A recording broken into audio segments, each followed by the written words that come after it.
Today, I'm glad to present to you Cymon and Iphigenia. Frederick Leighton's Cymon and Iphigenia was completed in 1884. This painting depicts a love story from Boccaccio's De Cymon, in which well-known handsome young Grace Garrus is called Cymon, meaning beast, because of his savagery and vulgarity. On a mild May afternoon, Cymon stepped upon the sleeping Iphigenia and immediately think she is thought she is the loveliest thing any mortal has ever seen. He fell in love with her at first sight. Afterwards, he gave up his vagary of life and began to learn manners, letters, and music.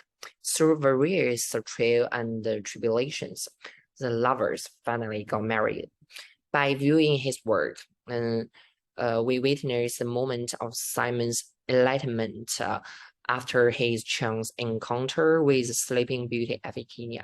Because of his quest of beauty and love, Cymon immediately leaves his savage, vulgar past behind him and begins to pursue philosophy, elegance, and civilization. The first aesthetic trends emerged during Renaissance when art was liberated from its legalism paradigm, and artist activity was divorced from its medieval associations with monastic works and or urban artifacts. In the 18th century, American defined beauty as pleasure without interest. The writers and artists was aesthetic movement believed the mission of art was provide human beings with sensual pleasure, not to convey some moral or emotional message.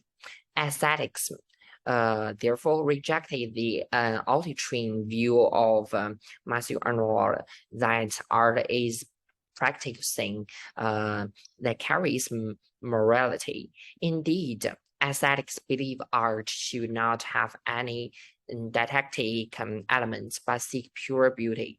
They were obsessed with the beauty of art, the idea that beauty is the essence of art and life should imitate art. In contrast to art, they consider natural primitive and lacking in design.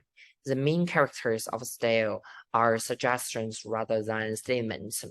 Obscenity, the extensive use of symbols and associative or ideological effects.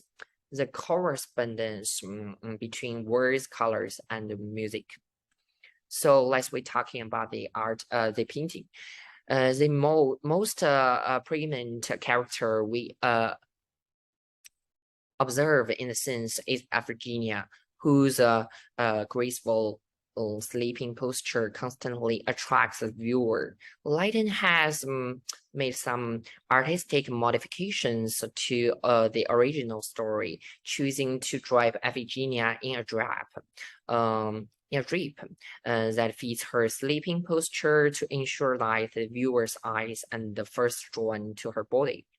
In the original story, Iphigenia was depicted almost naked. So the drapers on the Pasonian marbles influenced Leighton to draw elaborate drapers for Iphigenia. The delicate fabric wraps tightly around Iphigenia's body, and the folders of the drapery follow the contours of her body and create graceful lines. These clever modifications are, on the one hand, Leighton's use of drapery to pay homage to the Greek sculpture, while at the same time enhancing the beauty and elegance of Iphigenia. On the other, Leighton also explored the best way for her raised arms to position to produce a beautiful posture.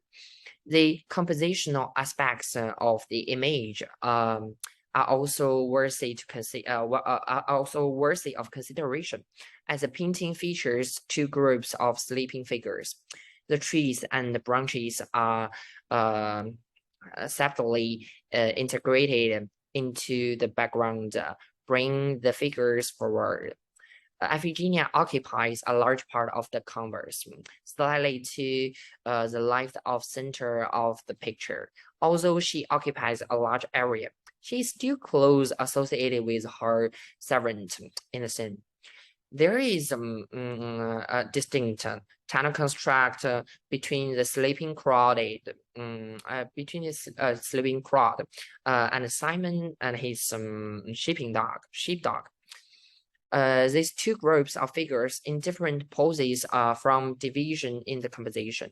Their gestures are not only contrasting, but they again, it's more like build opposition in the composition of the picture. The viewer's eyes first drawn to Iphigenia, and then their eyes maybe will look around.